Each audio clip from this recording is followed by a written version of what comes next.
नाज़रीन अस्सलाम वालेकुम, आदाब। मैं मरीम फ़ातिमा, तेलंगाना न्यूज़ टुडे में आप सभी का खैर मकदम है। आइए नजर डालते हैं आज की अहम खबर पर एक नज़र। ఓకే థ్యాంక్ యూ పాత్రికేయ సోదరులకు నమస్కారం.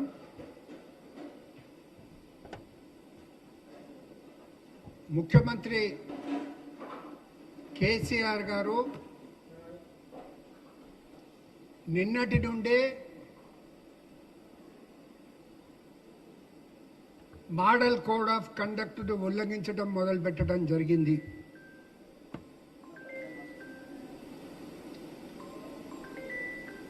ప్రగతి భవన్ అఫిషియల్ రెసిడెన్స్,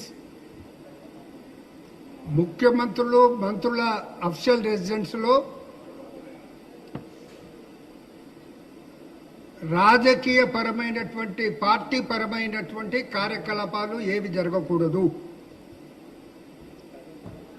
ముఖ్యమంత్రి గారు నిన్న 51 మందికి క్యాండిడేట్స్గా వారికి బీ ఫార్మ్స్ అనేది తెలంగాణ భవన్లో ఇవ్వటం జరిగింది. దానిపై మాకు అభ్యంతరం లేదు. కానీ మిగతా వారికి ప్రగతి భవన్లో ఆయన బీ ఫామ్లు ఇవ్వడం జరిగింది. ప్రగతి భవన్ అఫిషియల్ రెసిడెన్స్. ఇక్కడ ప్రశాంత్ రెడ్డి గారికి ఒక బీ ఫారాన్ని ఎమ్మెల్సీ కవితకు తన బిడ్డకు అందజేయడం జరిగింది. అదేవిధంగా కేటీఆర్కు బీ ఫామ్ అనేది ప్రగతి భవన్లో అందజేయడం జరిగింది. గువ్వల బాలరాజుకు కూడా ప్రగతి భవన్లో బీ ఫామ్ అనేది అందజేయడం జరిగింది. ఇది ఎలక్షన్ మోడల్ కోడ్ ఆఫ్ కండక్ట్కు విరుద్ధం. ముఖ్యమంత్రిపై చర్యలు తీసుకోవాలనేసి మేము ఎలక్షన్ కమిషన్ను కోరుతా ఉన్నాం. ఈ మేరకు ఒక లెటర్ను కూడా ఈ ఫోటో క్లిప్పింగ్స్తో సహా ఎలక్షన్ కమిషనర్ రాజీవ్ కుమార్ గారికి పంపించడం జరిగింది. నిన్న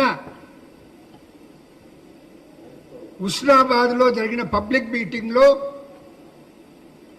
బీ ఫామ్ అనేది క్యాండిడేట్ అనేది మీటింగ్లో ప్రజల సమక్షాన ఇవ్వటం జరిగింది. ఆ మీటింగ్ అయిన మొత్తం ఖర్చును అనేది హుస్నాబాద్ బీఆర్ఎస్ క్యాండిడేట్ యొక్క ఖర్చులో వేయాల్సి ఉంటుందనే విషయాన్ని కూడా ఎన్నికల కమిషన్ దృష్టికి తీసుకొస్తా ఉన్నాం. పార్టీ పరంగా ఏర్పాటు చేసే కార్యక్రమాలకు అది పార్టీ ఎక్స్పెండిచర్లో పోతుంది. కానీ ఆ మీటింగ్లో ఏదైతే పార్టీ అభ్యర్థి పాల్గొన్నా ఆయన ఫోటో ఉన్నా అది అనేది క్యాండిడేట్ అకౌంట్లో పోతుంది. కాబట్టి ఎన్నికల నిబంధనల ప్రకారం అది హుస్నాబాద్ క్యాండిడేట్ యొక్క బీఆర్ఎస్ క్యాండిడేట్ అకౌంట్లో నిన్న జరిగిన మొత్తం మీటింగ్ ఖర్చు వేయాల్సిందిగా కూడా ఎలక్షన్ కమిషన్కు పంపించడం జరుగుతుంది. మరొక ముఖ్యమైన విషయం ఏంటంటే రాష్ట్ర ప్రభుత్వం రాష్ట్ర వ్యాప్తంగా ఎమ్మెల్యేలకు ఒక్కొక్క ఎమ్మెల్యేలకు ఒక్కొక్క కోటి రూపాయల ఖర్చుతో అనేది క్యాంప్ ఆఫీసర్స్ను కట్టించి ఇవ్వటం జరిగింది. ఈ క్యాంప్ ఆఫీస్ను బీఆర్ఎస్ అభ్యర్థులు మోస్ట్లీ బీఆర్ఎస్ అభ్యర్థులు ఉన్నారు. కాబట్టి ఈ క్యాంప్ ఆఫీసులను పార్టీ కార్యకలాపాలకు ఉపయోగించకుండా ఎలక్షన్ కమిషన్ ఆదేశాలు ఇవ్వాలని కూడా కోరడం జరుగుతుంది. लीजिए नाज़रीन, मरीम फ़ातिमा को इजाज़त। मिलते हैं अगली खबर के साथ। तब तक के लिए हमारे चैनल को लाइक, शेयर और सब्सक्राइब करना ना भूलें। अल्लाह हाफिज़।